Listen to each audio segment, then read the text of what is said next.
설 연휴가 시작이 되면서 청와대 국민청원 게시판에 명절 폐지해 주세요라는 청원이 쏟아졌습니다.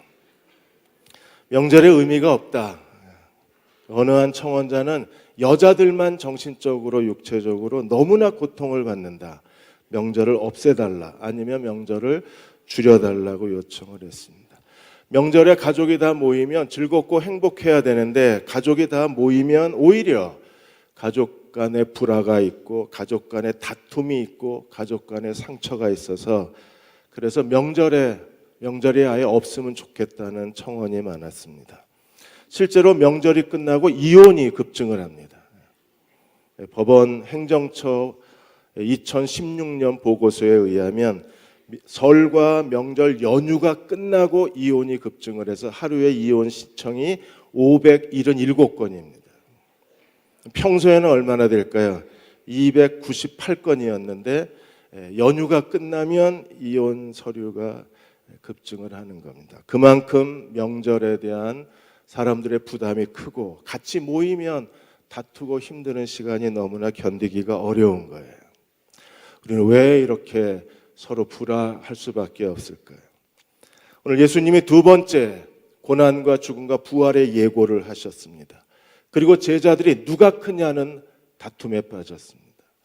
오늘 예수님께서 이 누가 크냐는 다툼과 갈등 속에 있는 제자들에게 하나님 나라의 제자도를 가르쳐 주셨습니다. 먼저 9장 30절에 32절까지 두 번째 고난에 대한 예고를 말씀하셨어요. 8장 31절에서 38절까지 첫 번째 고난과 죽음과 부활을 예언하신 후에 오늘 9장 30절 32절에서 두 번째 예언을 하셨어요. 31절에 제자들을 가르치시고 또 인자가 사람들의 손에 넘겨져, 8장에서는 대제사장과 서기관들의 손에 팔리오 그렇게 말씀하셨는데, 이 사람들의 손에 넘겨져 사람들을 통치하시는 인자이신 그리스도가 사람들에게 지배를 받으시는 거예요. 손에 넘겨져 죽임을 당하고 죽은 지 3일 만에 살아나리라. 두 번째 죽음과 부활을 예고했는데 제자들 반응은 어땠습니까? 32절에 이 말씀을 깨닫지 못하고 묻기도 질문하기도 두려워하더라. 우리가 그리스도인으로 살려면 반드시 깨달아야 될 복음의 핵심이 죽음과 부활입니다. 예수께서 십자가에서 우리의 죄를 위하여 죽으시고 우리를 의롭다 하기 위하여 3일 만에 부활하셨어요. 이 죽음과 부활의 교리를 깨달아야 우리가 복음을 믿는 겁니다. 죽음과 부활이 무엇인가를 알아야 예수 그리스도를 믿는 자가 될 수 있어요. 근데 제자들 반응은 어땠습니까? 깨닫지도 못하고 질문하기도 두려워했습니다. 그리스도를 믿는다는 것은 그리스도와 함께 죄에 대하여 죽은 자, 하나님께 대하여 산 자의 자아상, 나는 누구인가에 대한 스스로의 자기 인식이 우리 안에 있는 사람들입니다. 로마서 6장 10절 11절에 그의 죽으심은 죄에 대하여 단번에 죽으심이요 그의 살아계심은 하나님께 대하여 살아계심이니. 예수님은 어떤 분이십니까? 죄를 위하여 단번에 죽으시고 사흘 만에 하나님께 대하여 살아나신 분이십니다. 그를 믿는 우리는 어떤 사람입니까? 11절에 이와 같이 너희도 너희 자신을 죄에 대하여는 죽은 자요 그리스도 예수 안에서 하나님께 대하여 살아있는 자로 여길지어다. 자기 인식, 거룩한 자기 인식이 우리 안에 있어야 합니다. 이 세상은 죄가 지배하는 세상과 하나님이 지배하는 세상으로 나뉘어져요. 우리는 죄에 대하여 죽은 자요 하나님께 대하여 산 자가 되었습니다. 어떻게 살아야 할까요? 세 가지의 교훈을 우리에게 주셨습니다. 첫째로 9장 33절에서 37절까지 하나님께 대하여 산 자, 그리스도에 따르는 참된 제자도가 무엇입니까? 그러나 하나님 나라의 큰 자로 살아가야 합니다. 오늘 제자들에게 예수님이 질문을 하셨습니다. 33절에 너희가 길에서 토론한 내용이 뭐냐? 그러자 제자들이 또 잠잠했습니다. 그들이 길에서 격렬하게 논쟁을 벌인 게 뭐였어요? 누가 크냐에 대해서 쟁론을 했습니다. 인생에 있어서 가장 큰 주제가 있으면 누가 크냐라는 주제입니다. 이 세상은 누가 크냐, 다른 사람보다 더 큰 자가 되고 더 성공한 사람이 되고 자기가 원하는 것을 성취하기 위해서 끊임없이 우리는 그러한 육체적 본능을 따라, 야망의 본능을 따라서 다른 사람보다 더 빨리 가고 더 멀리 가기 위해서 몸부림치는 사람들입니다. 현대인의 자아상이 어디 있어요? 누가 크냐는 이 거대한 이 집착 속에서 우리가 하루하루를 살아가는 거예요. JTBC에서 드라마가 끝났습니다. 스카이 캐슬 드라마가 이게 많은 사람들에게 거대한 사회적 현상을 일으켰답니다. 금요일, 토요일 드라마라 저는 보지를 못했습니다. 대신에 신문에 관련된 기사를 다 찾아서 읽어봤습니다. 스카이 캐슬이 원하는 게 뭐예요? 대한민국 상류층 사람들이 자녀들을 명문대학에 보내기 위해서 그들이 온갖 거짓말, 그리고 그들의 집념, 그리고 과감한 투자, 그래서 아이들을 명문대에 보내어서 0.1%의 그런 특별한 사회 계층으로 만들려고 하는 부모들의 모습을 블랙 코미디 형식으로 드라마를 꾸민 겁니다. 그 드라마 내용 중에 이런 내용이 있답니다. 거기에 독서 클럽이 있는데 리차드 도킨스가 쓴 이기적 유전자를 읽고 그 부모가 자녀들에게 이렇게 말합니다. 이기적이 되어야 서울의대 갈 수 있다고. 이기적 유전자의 내용이 그 내용이 아닌데 그걸 자녀들하고 같이 읽고 부모가 자녀들에게 하는 말이 너는 이기적인 사람이 되어야 그래야 네가 원하는 명문대학에 갈 수 있다고 했습니다. 우리는 다 누가 크냐는 이 거대한 집단 속에서 다른 사람보다 더 큰 자가 되기 위해서 발버둥 치고 살고 있는지도 모릅니다. 이 드라마가 끝날 때마다 이 하진의 이 노래가 항상 이 노래로 드라마가 한 해 한 해가 끝났답니다. 우리는 모두 거짓말을 합니다 하고 한 해가 끝난답니다.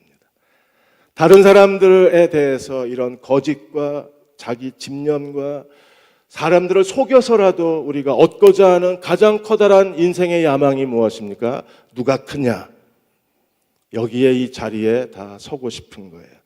그런데 예수님은요, 세상에서 큰 자가 하나님 나라의 큰 자가 아니라고 그랬습니다. 세상에서의 큰 자가 하나님 나라의 큰 자가 될 수 없어요. 세상에서의 가치관과 세상의 문화가 하나님 나라 가치관이 될 수 없고 하나님 나라 문화가 될 수 없는 거예요. 하나님 나라의 큰 자는 어떤 사람입니까? 35절에 누구든지 첫째가 되고자 하면 하나님 나라에도 큰 자가 있습니다. 그러나 세상에 말하고 있는 부와 외모와 학벌의 사회에서의 큰 자가 아닙니다. 세상은 큰 자가 되려면 다른 사람보다 더 많은 부가 있어야 하고 다른 사람보다 더 큰 학벌을 가져야 하고 다른 사람보다 더 잘생긴 외모를 가져야 합니다. 그러나 하나님 나라의 큰 자는 전혀 다른 사람입니다. 하나님 나라 큰 자는 어떤 사람입니까? 두 가지를 우리에게 보여주셨어요. 무사람의 끝이 되고 무사람을 섬기는 자가 되어야 한다고 했습니다. 끝에 서도 부끄럽지 않은 사람들, 사회적으로 가난하고 무시당하고 사회적으로 소외계층의 그 자리에 서 있어도 부끄럽지 않은 사람들, 그리고 다른 사람을 섬기는 사람이라고 했습니다. 하나님 나라의 큰 자는 어떤 사람입니까? 기꺼이 자기를 낮추어서 비천한 자리에 서서 다른 사람을 섬길 줄 아는 사람이 하나님 나라의 큰 영성을 가진 사람들입니다. 예수님이 섬기는 자로 오셨기 때문에 주님을 닮은 사람들은 사람을 섬길 줄 아는 사람들입니다. 죄에 대하여 죽은 자, 세상에서의 큰 자의 종로로 타지 않는 거예요. 하나님께 되어 산 자, 그들은 어떤 사람입니까? 하나님 나라의 큰 자의 자아상을 추구하는 사람들입니다. 그들은 기꺼이 낮아져서 종의 자리에서 다른 사람을 섬길 줄 아는 사람들입니다. 사람을 섬긴다는 게 무언가요? 그 사람을 세상적 가치관에 의해서 돈 없다고 무시하지 않고 못생겼다고 함부로 대하지 않고 배우지 못했다고 업신여기지 않는 겁니다. 그래서 예수님이 어린아이를 데려다가 자기의 이 하나님 나라의 큰 자의 대변인으로 세우신 거예요.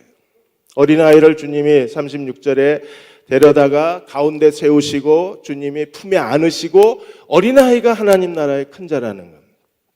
어떻게 가르치셨습니까? 37절에 누구든지 내 이름으로 어린아이 하나를 영접하면, 예수 그리스도의 이름으로 이런 어린아이 무슨 뜻입니까? 유대 사회에서는 여자와 어린아이는 인간의 가치가 없었습니다.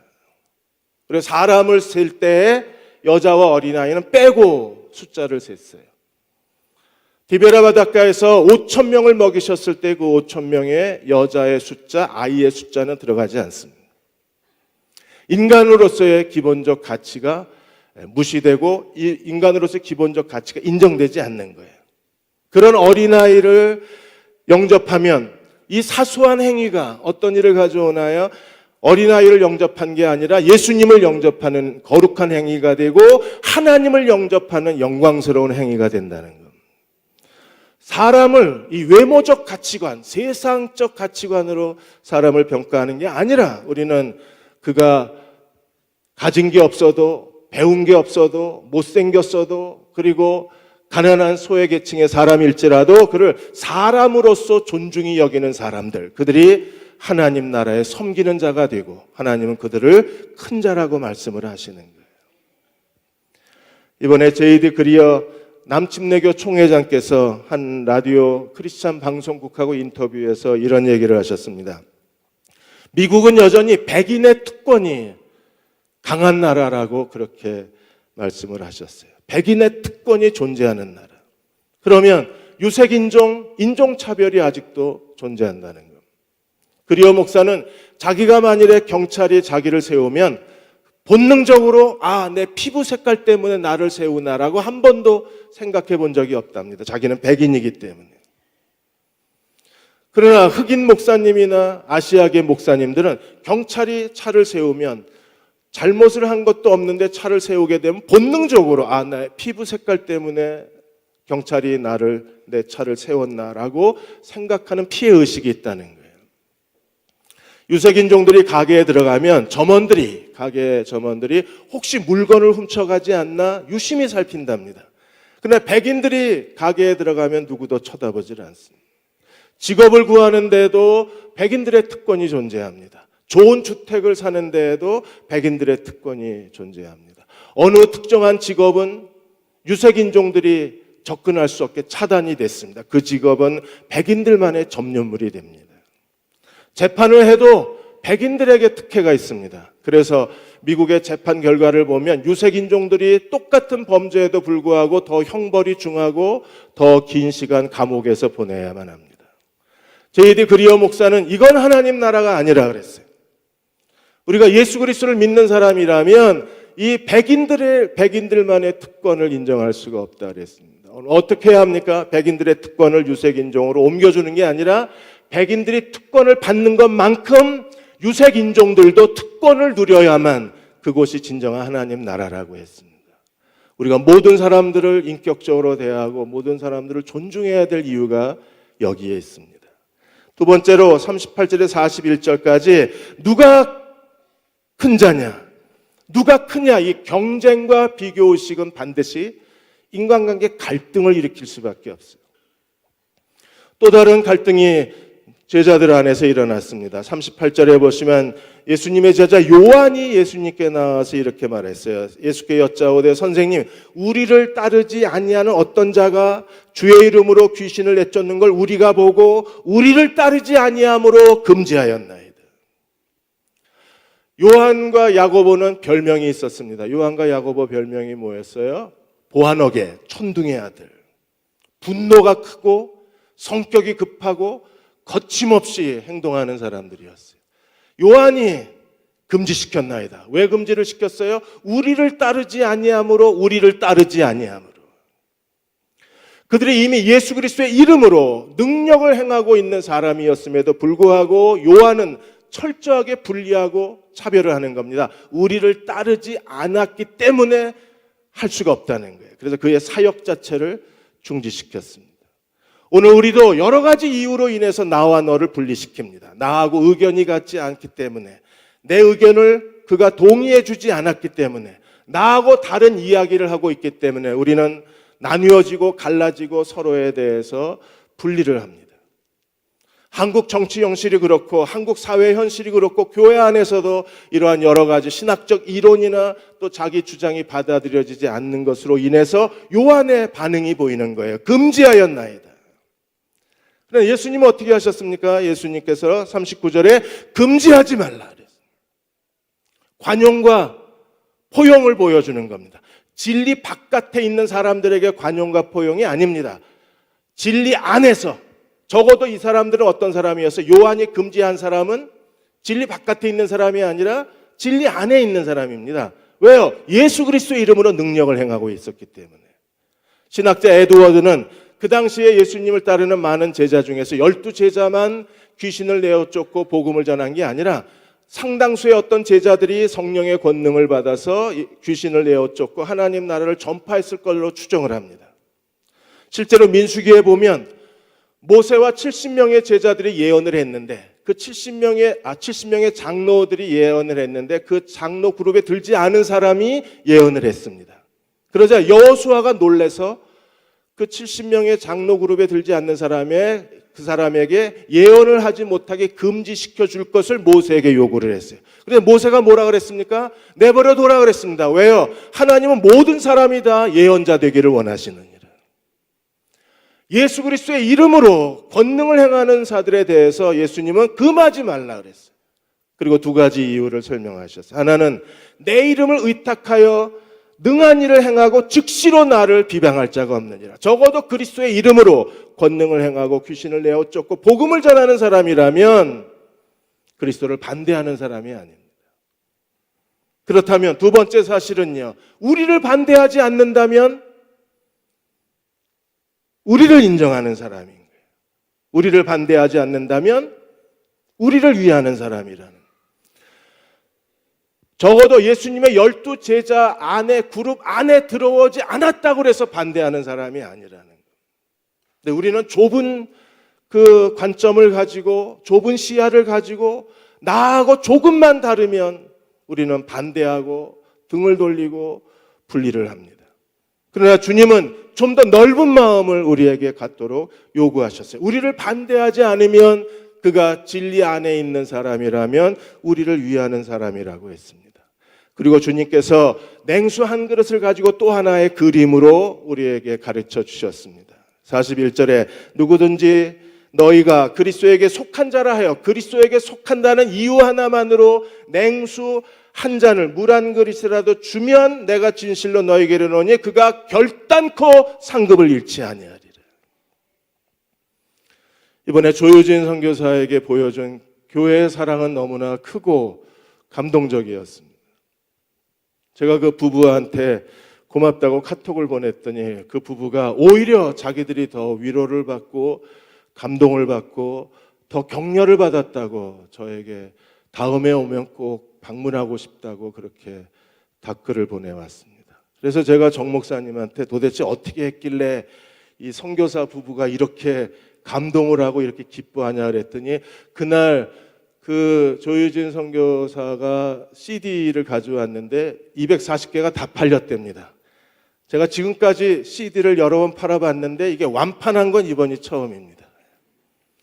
그것도 CD 값만 주고 사간 게 아니라 5만 원 주고 그냥 CD 하나 가져가고 10만 원 내고 CD 한 장 가져가고 이렇게 해서 CD를 다 구매해 줬을 뿐 아니라 조유진 선교사를 우리가 후원하고 싶다고 해서 정 목사님이 받은 봉투만 20개가 넘었답니다. 정말 큰 사랑을 그분들에게 주고 그분들을 격려해 주신 거예요. 하나님이 약속하셨습니다. 결단코 하나님 나라에서 냉수 한 잔도 상급을 잃지 않으리라고 약속해 주셨습니다. 그러나 더 중요한 게 있습니다. 누구든지 그리스도의 이름으로 단순히 예수 그리스도를 믿는다는 이유 하나 때문에 우리가 냉수 한 잔을 그에게 제공할 수 있을까요? 사람을 신뢰하지 않는 시대에 우리가 삽니다. 그 사람이 진짜인지 2번, 3번, 10번을 물어봅니다. 우리는 철저하게 계산적으로 행동하는 사람입니다. 그러나 하나님 나라에서 큰 자들, 죄에 대하여 죽고 하나님께 대하여 산 자들은 어떻게 사나요? 그가 예수 그리스도를 믿는다는 이유 하나로 우리는 그에게 필요한 것을 공급해 줄 수 있는 사람이어야 합니다. 진정한 포용과 관용이 우리 안에 있어야만 합니다. 이번에 중국의 최초로 결혼 중개 서비스 업체가 미국의 나스닥에 상장이 됐습니다. 이 스지자위안이라는 이 결혼 정보 서비스 그 사업을 크게 성공시켰습니다. 이 사업을 창업하신 분이 공하이엔이라는 그 자매님이십니다. 지금 사진에 환하게 웃고 있는 분이십니다. 이분이 푸딘대학 대학원 때의 그 결혼 정보 인터넷 회사의 창업 아이디어를 가졌어요. 그래서 이 사업을 하고 싶었는데 이 사업이 성공하려면 제일 먼저 인터넷 서버 구축을 해야 되는데 이 아이디어를 제공하고 사람들에게 설명하고 투자를 요청했지만 누구도 믿어주질 않았습니다. 할 수 없이 인터넷 안에서 이 엔젤 투자자를 찾고 공아이 N이 자기의 사업 설명서를 올려놓고 나를 도와줄 사람을 찾는다고 했을 때 어부라는 필명을 가진 한 분이 연결이 됐어요. 그래서 그 사업 설명서를 다 읽어보고 그분이 단 한 가지 질문을 했습니다. 지금 당장 얼마가 필요하냐. 그래서 8만 위엔이 있으면 시작할 수 있습니다. 8만 위엔이면 한 1,300만 원 정도 됩니다. 그래서 그 다음날 8만 위안이 송금이 돼서 그걸로 인터넷 서버를 구축하고 이 결혼 정보 업체 이 스지자 위안이 출발을 한 거예요. 창업을 한 겁니다.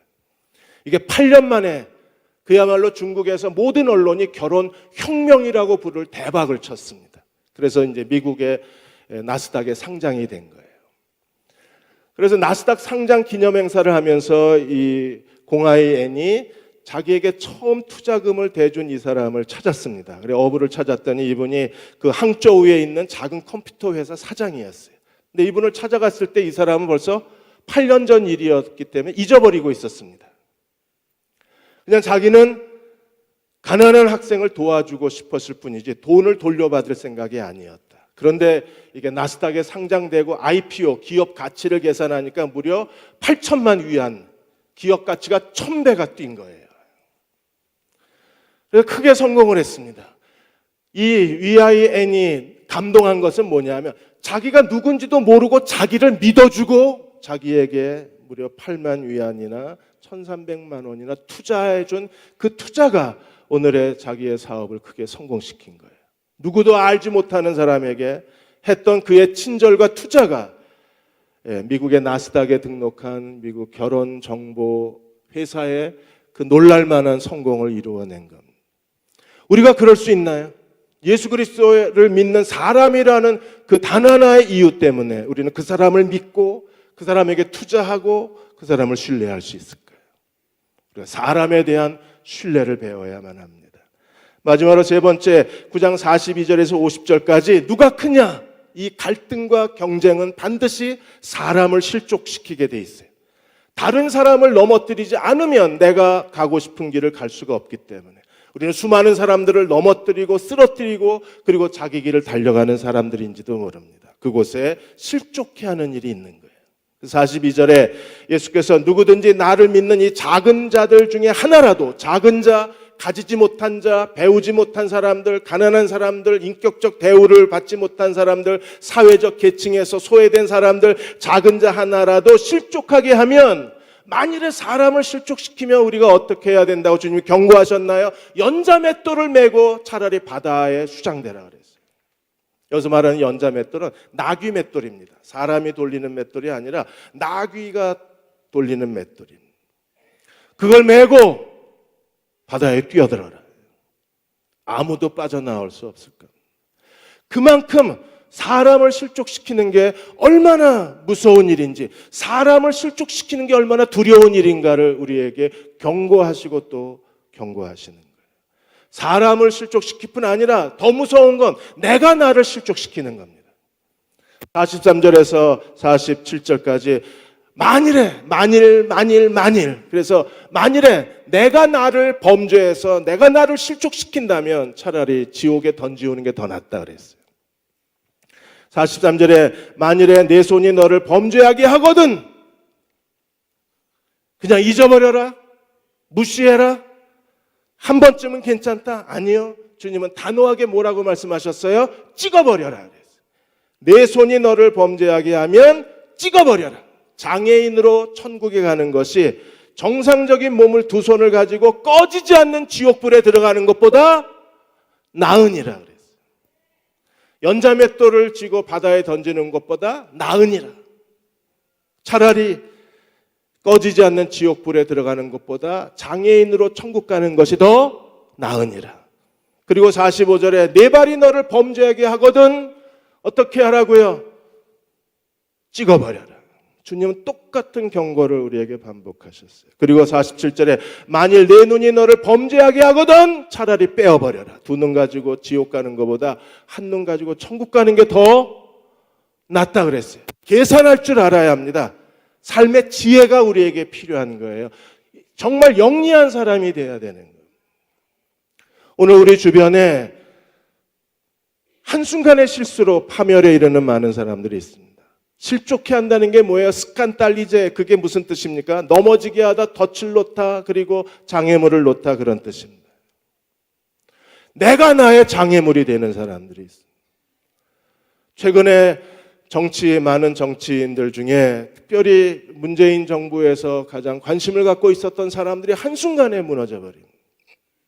연예인들도 단 한 번의 실수로 한순간에 구덩이에 빠져버립니다. 사회의 지면에 채우는 사람들이 단 한순간의 사소한 죄와 실수가 그들의 삶을 완전히 파멸로 몰아가 버리는 거예요. 만일 손이 범죄하면, 발이 범죄하면, 눈이 범죄하면 찍어버려라, 빼버려라. 그리고 천국에 가는 것이 더 낫다고 말씀하신 이유가 여기에 있는 거예요. 우리가 죄에 대하여 죽은 자 하나님께 대하여 산 자라면 우리의 지체를 죄에게 드릴 수 없고 우리의 지체를 하나님께 드려야 합니다. 그래서 로마서 6장 12절 13절에 너희가 죄가 너희 죽을 몸에 왕노릇하지 못하게 하라. 그리고 죄 사욕에, 몸의 사욕에 순종하지 마라. 너희 지체를 불의의 무기로 죄에게 주지 마라. 차라리 찍어버리고 빼버려야 돼요. 죄에게 주지 마라. 너희 자신을 죽은 자 가운데서 다시 살아난 자 같이 하나님께 드리며 너희 지체를 의의 무기로 하나님께 드려라.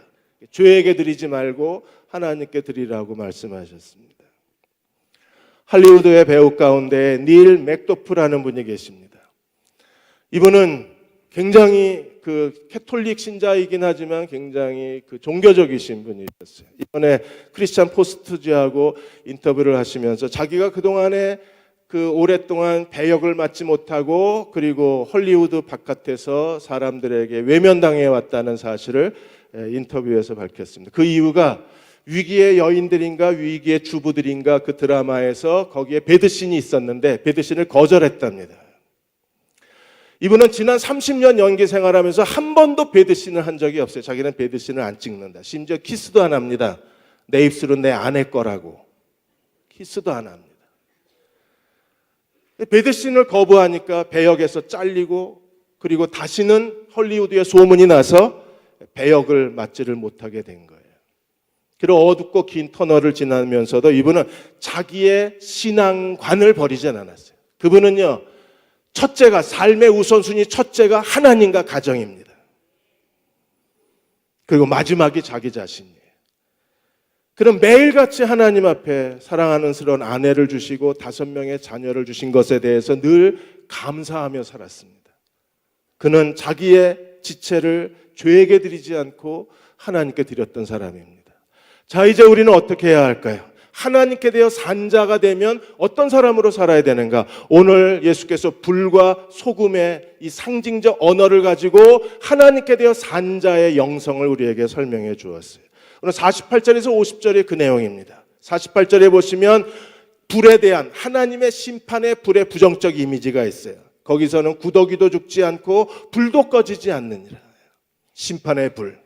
그리고 50절에는 거룩한 소금에 대해서 설명을 하셨어요. 소금은 좋은 것이로되 만일 소금이 그 맛을 잃으면 소금은 좋은 것입니다. 소금은 거룩한 것입니다. 불은 하나님의 심판이고 소금은 거룩한 겁니다. 그런데 49절에 이렇게 설명하셨어요. 사람마다 불로써 소금 치듯 하리라.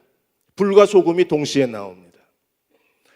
소금 친다는 것은요, 소금으로 절인다는 겁니다. 왜 사람들이 소금으로 절입니까? 상하지 말라고. 그래서 고등어 같은 거는 쉽게 상하니까 어떻게 해요? 소금으로 절여서 고등어 자반을 해서 먹습니다. 모든 음식이 소금이 덜 들어가면 쉽게 상할 수밖에 없습니다. 새우젓은요, 그대로 소금 반, 새우젓 반에서 완전히 새우젓을 만들잖아요. 이런 것처럼 하나님께 드리는 모든 제물에다 소금을 넣었어요. 레위기 2장 13절에 이렇게 말씀하셨습니다. 내 모든 소재에 소금을 쳐라. 소금이 들어가지 않은 제물은 하나님께 바칠 수가 없어요. 반드시 소금을 쳐야 하나님께 바쳐요. 내 하나님의 언약의 소금을 내 소재에 빼지 못할지니 소금을 빼면 제물이 될 수 없어요. 하나님께 드리는 제물이 반드시 소금과 함께 드려져야만 합니다. 그래서 내 모든 예물을 소금과 함께 드려라. 이게 제물에 대한 하나님의 가치요, 하나님 받으시는 제물의 조건입니다. 그런데 소금으로 절이는 게 아니라 불로써 절인다 그랬어요. 소금으로 절이는 건 거룩한 겁니다. 그런데 불로써 절이는 건 심판입니다. 왜 불로써 절인다고 그러셨을까요? 신학자 에드워드는 이렇게 말합니다. 프랜시스는 이렇게 말합니다. 그것은 만일에 우리가 주님의 계명대로 순종하면 우리는 소금의 거룩함으로 가지만 주의 계명에 순종하지 않으면 우리는 불에 절은 자, 완전히 하나님의 심판에서 벗어나지 못할 자가 된다는 것. 순종하면 소금에 절인 자가 되고 불순종하면 심판의 지옥불에 절인 자가 된다는 거예요. 여러분 어느 쪽으로 절이시겠습니까? 소금에 절인 자가 되실래요? 아니면 지옥의 게헨나 불로 절인 자가 되실래요? 주의 명령에 순종하면. 주의 명령이 무엇입니까? 하나님 나라의 큰 자는 어떤 사람이에요? 뭇사람의 끝이 되고 뭇사람을 섬기는 자가 되리라. 이 하나님 나라의 큰 자의 명령대로 우리가 순종하는 사람이 되면 소금에 절인 자가 되고, 만일에 거역하면 우리는 개나 구더기도 타 죽지 않는 하나님의 심판의 불에 절인 자가 될 수밖에 없는 거예요. 소금에 절인 사람들은 이렇게 삽니다. 50절에 소금은 좋은 것이로되 소금이 만일 그 맛을 잃으며 무엇으로 이를 짜게 하리요? 너희 속에 소금을 두고 너희끼리 서로 화목하라 그랬어요. 소금의 맛이 있어야 합니다. 그것은 하나님의 공동체 안에, 우리 가정 안에, 우리의 가슴 안에, 교회 안에, 인간관계 속에 소금을 두고 소금의 가치관, 소금에 절여진 그런 하나님 나라 가치관을 가지고 너희가 서로 화목하라고 말씀하셨어요. 그럼 어떻게 사는 걸까? 어떻게 사는 게 소금의 맛을 가지고 사는 걸까? 소금에 절여진 거룩한 사람들은 어떤 사람들인가? 사도 바울이 그의 서신에서 소금에 대해서 딱 한 번 얘기를 했습니다. 그게 골로새 4장 16절입니다. 골로새 4장 6절입니다. 6절에 보시면 여러분은 언제나 소금으로 맛을 내는 것 같이 은혜가 넘치게 말을 하십시오. 여러분을 묻는 이들에게 적절한 대답을 할 줄 알아야 합니다. 은혜가 넘치는 말을 하십시오. 은혜가 넘치는 언어가 거룩의 시작입니다. 죄에 대하여 죽은 자, 하나님께 대하여 산 자, 어떤 사람들입니까? 은혜가 넘치는 말을 할 수 있는 사람들입니다. 미세먼지 경보보다 더 무서운 경보가 떴습니다. 연휴 기간 동안에 잔소리 경보가 떴습니다. 사람들에게 스트레스를 주는 가장 무서운 게 이 가족들의 대화처럼 무서운 게 없다 그랬어요. 그래서 사람들은 이게 만나서 대화하는 게 점점점 두려워진다고 했어요. 그래서 세 가지, 칼럼니스트가 세 가지를 주의했으면 좋겠다. 부적절한 말하는 습관을 좀 버려라. 그리고 인격적으로 말을 할 수 있어야 된다. 사람들의 기분을 상하지 않게 해라. 만일에 우리가 소금에 절여진 사람이라면 사람들의 기분을 상하게 하는 언어를 피해야 돼요. 첫째가 사생활에 지나치게 간섭하지 마라.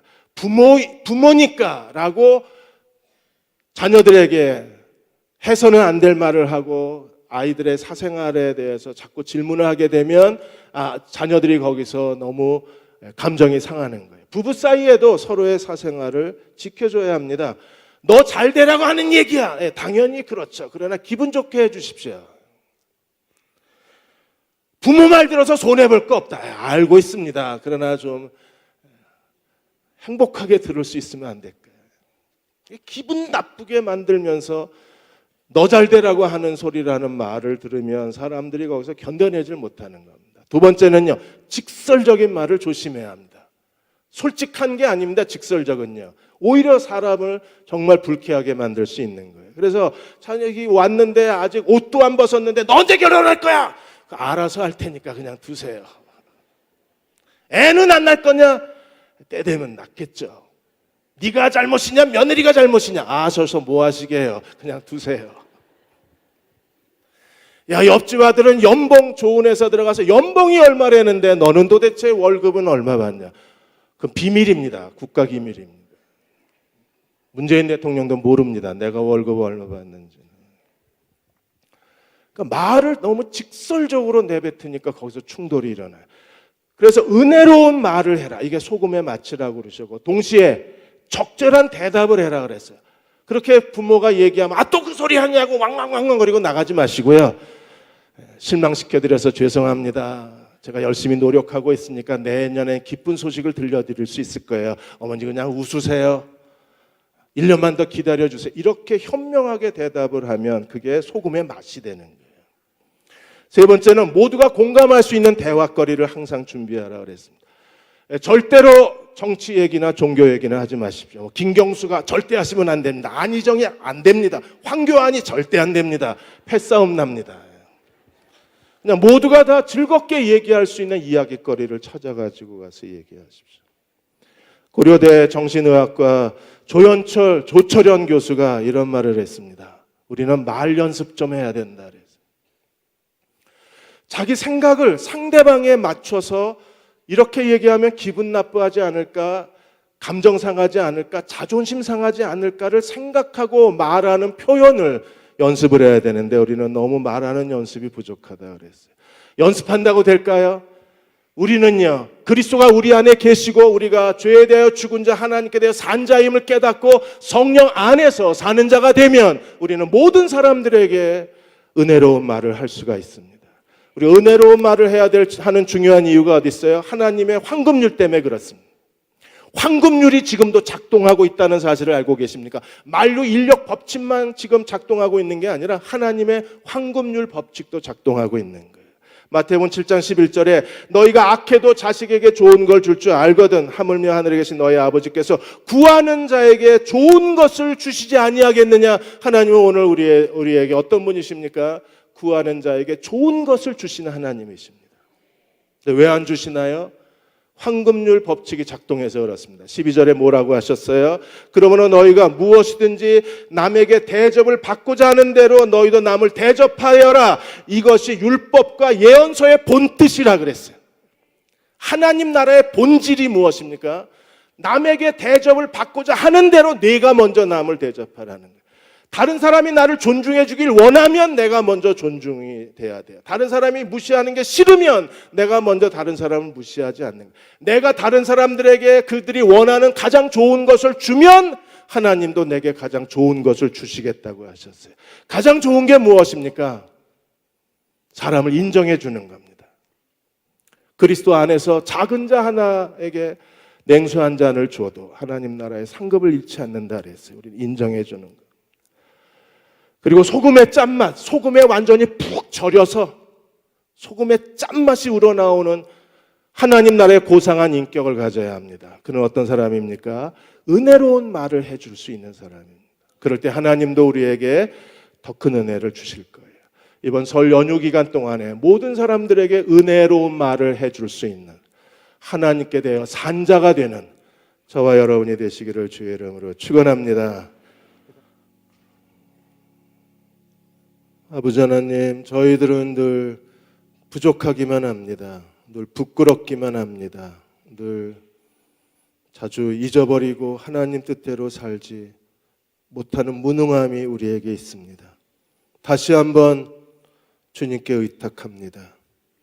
하나님, 우리가 죄에 대하여 죽은 자, 하나님께 대하여 산 자로 살아갈 수 있도록 우리를 가르쳐 주시고 깨닫게 하여 주시고 은혜를 더하여 주셔서 소금에 절여진 자가 되게 하여 주시고 소금으로 맛을 내는 것 같이 은혜가 넘치는 말을 하는 사람이 되게 하여 주셔서 하나님 모든 사람들의 마음을 기쁘게 하게 하여 주시고 그리고 하나님이 길을 열어주시는 대로 그 길을 걸어갈 수 있는 믿음의 사람들 되게 도와주옵소서. 구하는 자에게 가장 좋은 것을 주시겠다고 약속하신 하나님, 그 약속을 받고 그 약속 가운데 살아가는 대응의 모든 가족들이 되게 도와주옵소서. 지금 우리를 죄에서 구원하신 우리 주 예수 그리스도의 은혜와 하나님 아버지의 그 크신 사랑하심과 성령의 위로하고 도우신 은혜가 오늘 2월 첫째 주일 예배드리고 돌아가는 모든 교우와 가정과 자녀들 위해 지금부터 영원히 함께 하시기를 간절히 축원하옵나이다. 아멘.